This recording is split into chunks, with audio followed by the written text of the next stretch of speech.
Ladies and gentlemen, welcome to this joint press briefing by Mr. Jean-Noël Barrot, Minister for Europe and Foreign Affairs and France, and His Highness Faisal bin Farhan, the Foreign Minister of Saudi Arabia. Monsieur le Ministre, vous avez la parole. Minister, you have the floor. Mesdames et messieurs, je tiens Ladies and gentlemen, I would like to first of all thank my colleague, His Highness Faisal bin Farhan.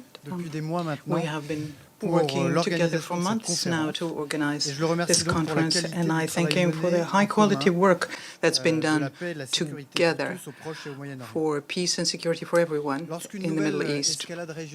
When the new regional escalation took place in June, we realized that many heads of state could not travel, and many thought and hoped perhaps that the international attention will be thus turned elsewhere and that this event will not take place. Well, this was a vain hope. What happened was exactly the opposite.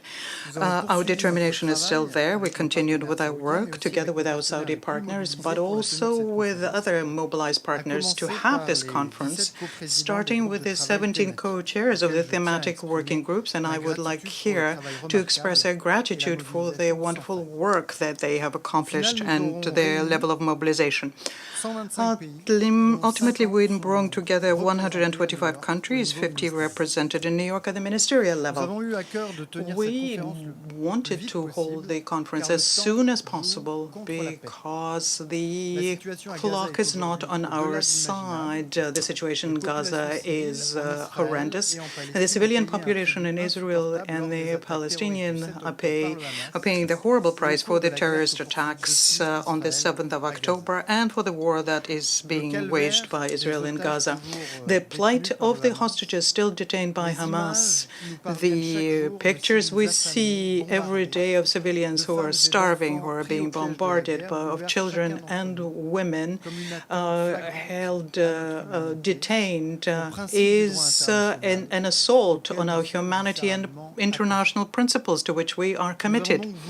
We therefore wanted to bring together the international community and therefore provide a political horizon which is needed so as to have a ceasefire which is now being discussed under the aegis of the United Nations, Egypt and Qatar. Our main goal was to deliver a very clear message and say that peace is possible. We wanted to buy an alternative to the permanent state of war in the region, and this alternative has to include and go through a two-state solution, Israel and Palestine, living in peace and security.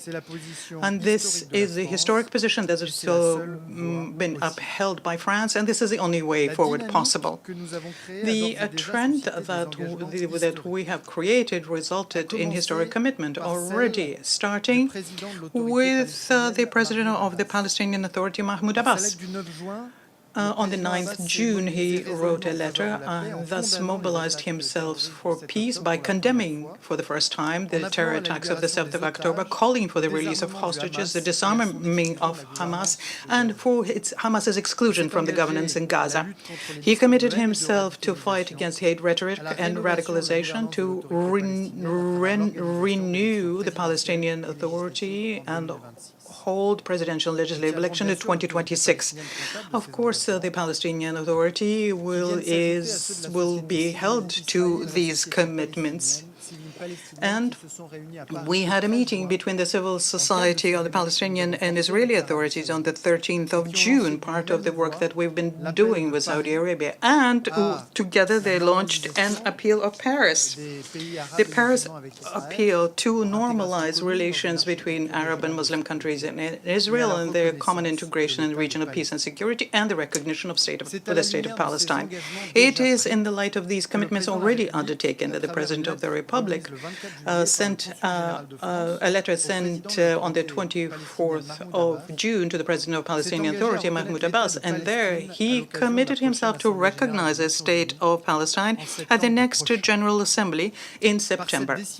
And through this decision, France reaffirms the right of the Palestinian people to self-determination in the face of the facts on the ground and the humanitarian disaster of people on the ground and the danger of being effaced. We recognize that Israel and Palestine, the actors of peace, have always rejected violence and terrorists. And this proves Hamas wrong. Hamas, who always fought against the two-state solution and doesn't recognize the right of Israel to exist. After that major decision made by France, historic commitments have been crystallized, are being formed today and tomorrow here in New York. And let me quote just three. First, on the part of the countries represented of the conference, which will adopt a common vision of Gaza after the war based on the international notion of stabilization.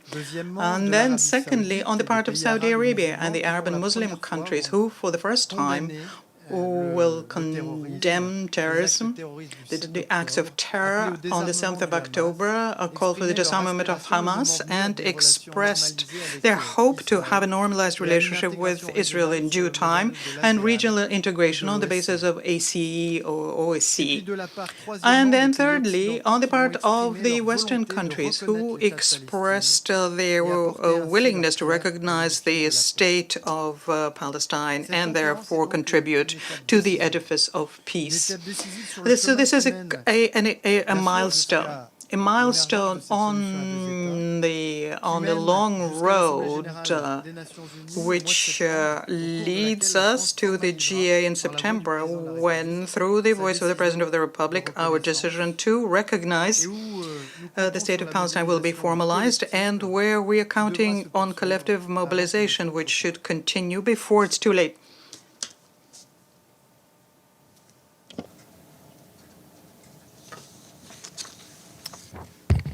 Minister, please. In the name of God, the merciful, the compassionate. The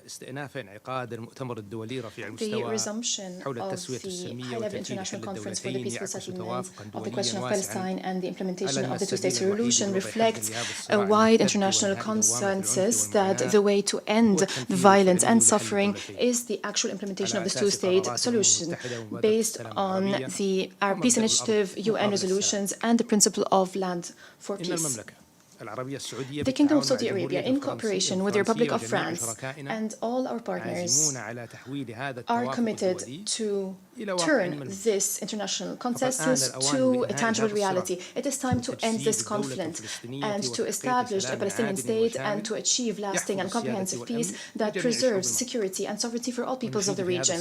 In this context, we commend the announcement by President Macron, the commitment to recognize the state of Palestine. This is a historic step that reflects the acknowledgement of the international community of the legitimate rights of the Palestinian people. The peace between Israel and Palestine is the first step to establish regional peace where everybody lives in security. This would open horizons for cooperation and joint prosperity. Our meeting is held at a critical juncture. The tragedy of starvation is unfolding before us. The attempts for forced displacement persist, and other unilateral measures persist. They jeopardize the two-state solution, most notably expanding settlements, forced displacement, and attempts for annexation. The war in Gaza must end immediately. In this context, we renew our full support to Qatari, Egyptian, and U.S. efforts to reactivate the ceasefire, which would include releasing all hostages and the withdrawal of Israeli troops and ensuring the delivery of humanitarian aid without any obstacles. We categorically reject any attempts to separate Gaza from the rest of the Palestinian territories, or occupying Gaza, or imposing a siege on Gaza, or forcibly displace the Gazan under any justification and any argument. We highly value the statement by President Mahmoud Abbas on the 9th of June, which included choosing peace as a strategic choice and ensuring that the Palestinian people are granted their legitimate rights through peaceful means, and undertake all necessary reforms in that regard. We also express our commitment to support the efforts of Palestinian Authority to ensure reforms and good governance, and to work with the international community to support support the reconstruction of Gaza according to the Arab Muslim plan that received wide international support. Thank you, Minister.